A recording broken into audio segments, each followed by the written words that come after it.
In the previous episode, we discussed the Catholic social teaching on the dignity of the human person.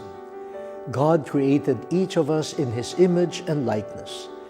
And because each of us is Imago Dei, it is imperative that we recognize the sacredness of every human life. We should not create and participate in cultures that kill and dehumanize human beings, including ourselves. Today, let us focus on another social teaching, the call to family, community, and participation in society. What is this call to human beings? Genesis reveals to us that God wills that the man should not be alone.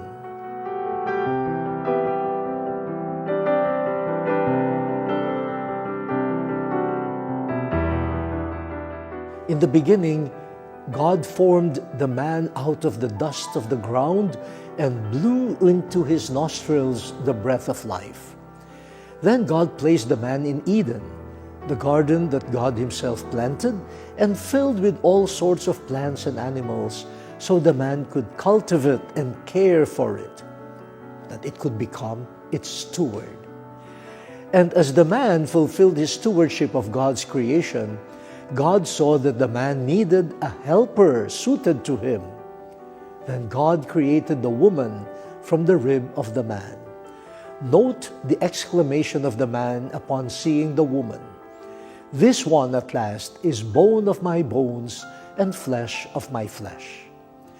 The man recognized that he and the woman shared the same dignity.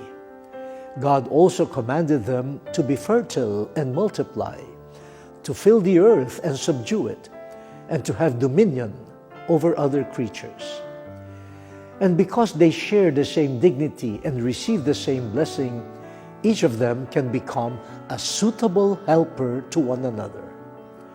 How do they become suitable helpers with regard to their first blessing? The Church teaches us that the blessing to be fertile and to multiply does not end in marriage, procreation, and building a family. In Familiaris Consortio, Pope John Paul II underscores that each family, blessed by God from the time of creation, is called upon to become a sign of unity for the world. Each family has a prophetic role that they ought to realize through the education of their children at home. It is because each family is a small-scale church, a domestic church.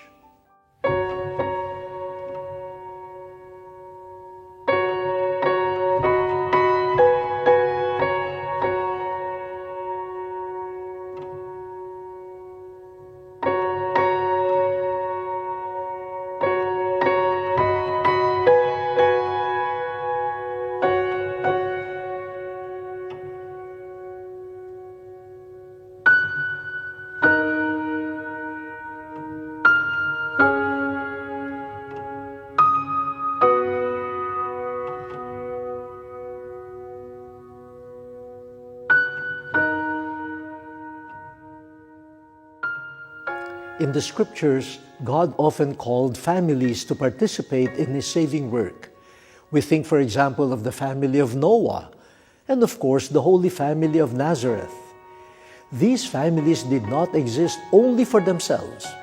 Rather, through their unique participation in God's saving plan, they also became involved in their communities and in the future of humankind. What would have happened to the history of humanity if Noah's family did not support him in building the ark? If Mary did not say yes to God, or if Joseph let his frustration overcome him, or if Jesus did not obey his father? Friends, we invite you to reflect on the ways you are being suitable helpers of one another in the family and partners of God in His saving plan.